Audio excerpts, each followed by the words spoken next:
The next live technical analysis that we're going to do is going to be Polygon, MATIC, and I'm going to hand it over to Crypto Poppy. All right. So I know it says POL right here, but we have MATIC paired with the US dollar, weekly time frame. Data's coming in from capital.com. Okay. So you could see here, we had a nice, beautiful movement back here in early 2021, just like most things back then, but we came right back down.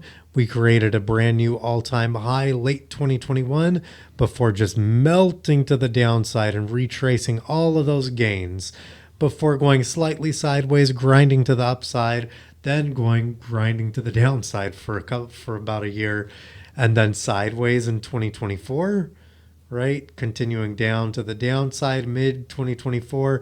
Late 2024, we tried to make a little pump to the upside before rejecting straight to the downside.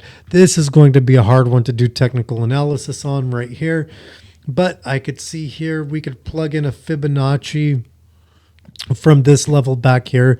So let me just adjust the chart a little better. Just this. We'll go swing high there. So let's get our Fibonacci. We're going to drop from the swing high here, top of the red wick from March 11th, 2024. Let me line it up right there. Extend it out. And it looks like a couple of weeks ago would be our zero movement. Looks like right over one more. December 22nd, 2025. And let's lock it into place. So, I mean, you could see here we have our swing high of our Fibonacci, and we just realistically melted to the downside to our 236, found a little resistance when we tried to come back above it, and then we pumped up, tried to make it to the 618, didn't quite make it there before moving to the downside, and finally making our zero movement, our swing low for the Fibonacci. So we did get a nice bounce off of it. Let me just measure to see how big of a bounce that was from the zero movement to current price. Oh my gosh, 100% movement off of the Fibonacci is crazy.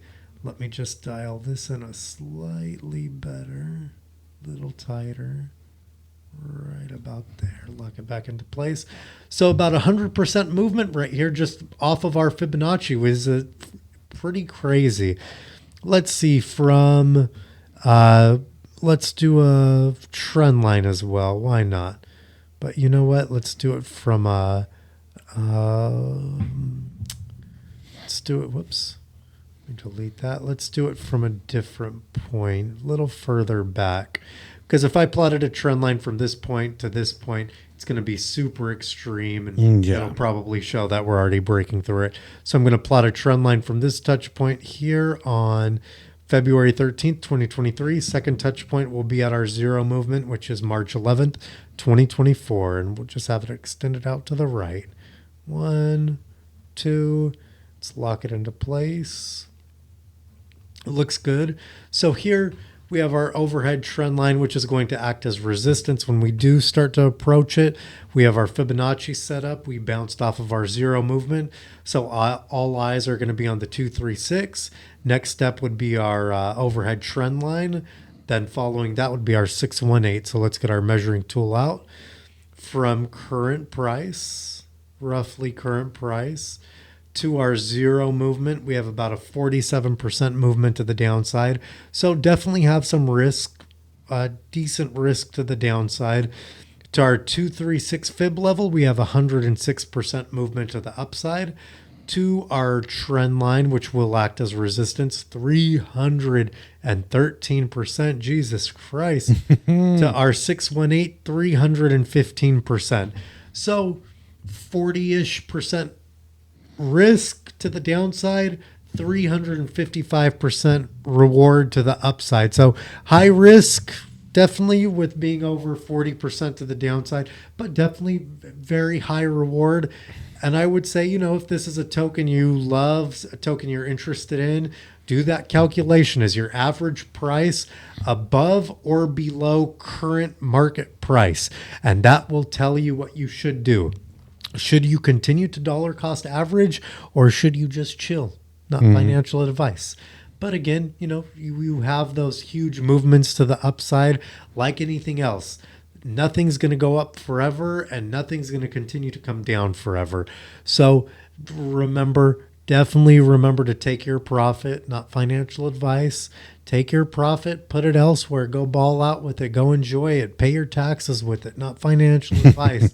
But again, a decent setup with MATIC paired with the US dollar. I personally would be this is just my opinion, I probably wouldn't get into it unless I wanted a dollar cost average, because that 40%, man, you're talking about if it comes down that 46%, whatever it may be, and you waited to buy down there, now you have 40%, 46, 48% more token just by being patient and waiting. But again, you're not going to care too much if it just starts to rocket to the upside and you get that 300 plus percent to the upside. So again, that's all I have for MATIC paired with the US dollar. I'll definitely save it because I'm sure we'll come back to it in the future. Back to JJ. Oh my goodness. It has a lot of upside potential. You see that setup? It's been going down for a really long time. It keeps going down, down, down. But you know what happens when you hit rock bottom? There's only one way to go, and it's up. True.